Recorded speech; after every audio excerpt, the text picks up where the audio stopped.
Very few games perfectly define the term cult classic in quite the same way Rez did. What can only be described as a rhythm action shooter was originally released on the Dreamcast and PlayStation 2 in 2001, and was developed by Tetsuya Mizuguchi, now of Q Entertainment. Mizuguchi would go on to design games like Luminous and Child of Eden, but Rez is arguably the game that put his name on the vast map. Mizuguchi's specialty was implementing licensed music with interesting adrenaline-fueled gameplay to create a euphoric atmosphere unique to his portfolio of titles. Rez was the first in a respectable line of such games, and most who played it can testify to its brilliance. It's a simple story used to give reason for your in-game actions. The game takes place in a large virtual space known as the K Project. Its AI host, Eden, has become self-aware, and as such begins to question her own existence, and decides to shut down the K Project as a result. If the project were to be shut down, it would have disastrous effects on the real world. So a professional hacker infiltrates the network in order to save Eden from, well, herself. As the hacker, you have to travel through each of the 5 on-rail stages, shooting down any security drones and firewalls while listening to a collection of sweet techno music. The K Project itself resembles a giant virtual art installation. The first 4 areas of the game all themed on a specific cultural aesthetic, and, well, the last stage, well, that's a massive mind trip in itself. Anyone who played Rez around the time of its release can attest that it's quite unlike anything you'd played up to that point. You controlled an avatar whose path is predetermined throughout the level. All you had to do is shoot down incoming drones, racking up a score based on how many enemies you shoot down at once.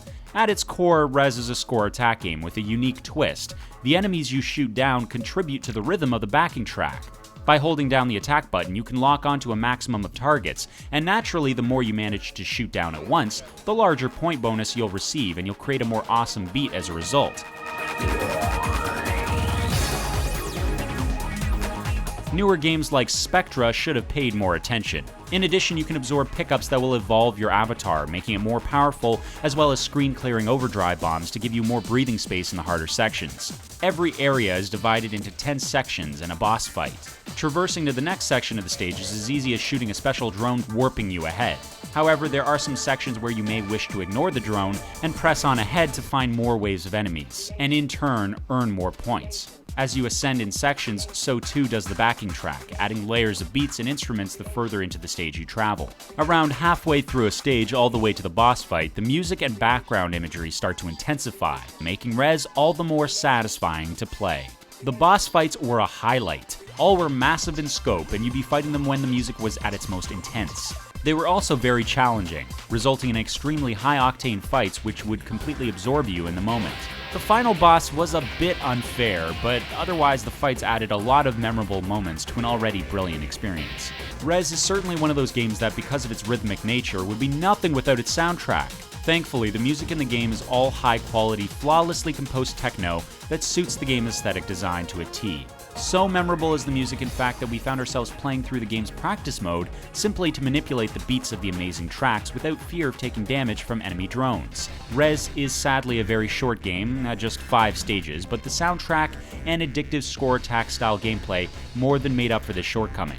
There were also a bunch of unlockables that greatly increased the game's replay value. For us, Rez was a game that was simply timeless. It never expects a great deal of commitment, making it ideal to jump in and have fun whenever you please. If you got a 360, we highly recommend downloading Rez HD, which came with a bunch of extra content as well as the higher resolution. Or who's ready for a lame pun? Resolution! And how can you go wrong with crisper visuals, which, like fellow Dreamcast title Jet Set Radio, makes the game look even more gorgeous than it already was. Oh yeah, and you got online leaderboards, which is also nice.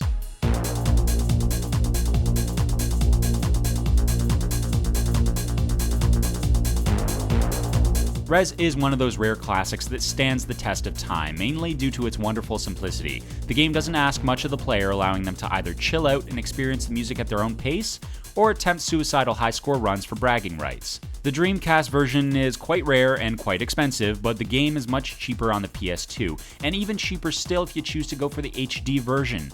In any case, Rez is simply worth looking out for, tracking down. It demands to be played. So play it. Go out and play it, please.